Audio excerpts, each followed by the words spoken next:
Assalamualaikum warahmatullahi wabarakatuh dan salam sejahtera untuk semuanya. Pernah kepikiran kenapa ya sebuah kota dipilih jadi ibu kota negara? Indonesia dengan sejarahnya yang panjang dan banyak perubahan sudah beberapa kali pindah ibu kota. Memindah ibu kota itu pastinya bukan hal yang mudah. Banyak hal yang jadi pertimbangan, mulai dari keamanan, politik, sampai pembangunan yang merata. Nah, ini dia daftar kota-kotanya. Jakarta, ibu kota Indonesia sekarang, punya sejarah panjang sebagai pusat pemerintahan. Sejak proklamasi kemerdekaan 17 Agustus 1945, Jakarta jadi lambang kemerdekaan Indonesia. Tapi, perjalanan Jakarta jadi ibu kota nggak selalu mudah.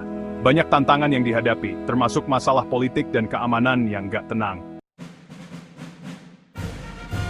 Agresi militer Belanda pertama tahun 1946 memaksa Indonesia pindah ibu kota dari Jakarta ke Yogyakarta.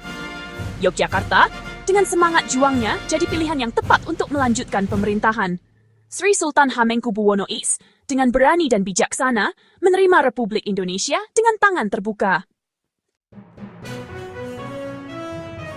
Agresi militer Belanda kedua, akhir tahun 1948, lagi-lagi memaksa Indonesia pindah pusat pemerintahan. Saat itu, Bukit Tinggi di Sumatera Barat dipilih jadi pusat pemerintahan darurat.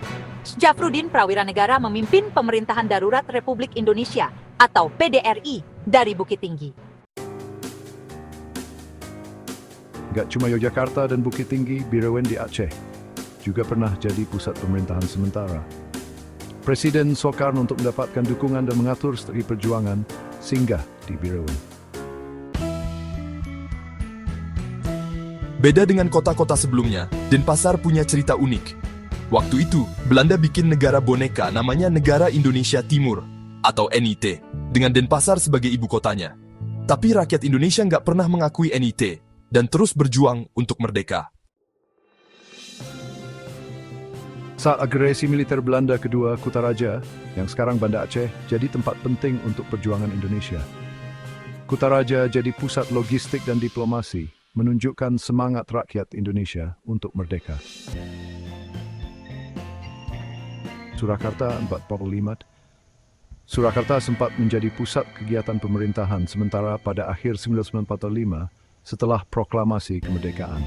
Namun karena kondisi keamanan yang kurang stabil, Surakarta tidak ditetapkan secara resmi sebagai ibu kota.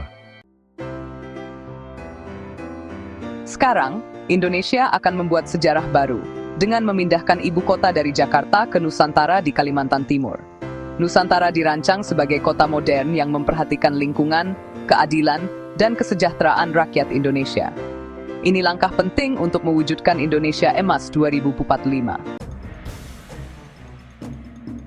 Perjalanan ibu kota Indonesia Jakarta sampai Nusantara menunjukkan perubahan sejarah bangsa. Setiap kota punya cerita perjuangan, pengorbanan, dan semangat untuk maju. Mari kita jadikan ini semangat untuk terus berkarya dan membangun Indonesia.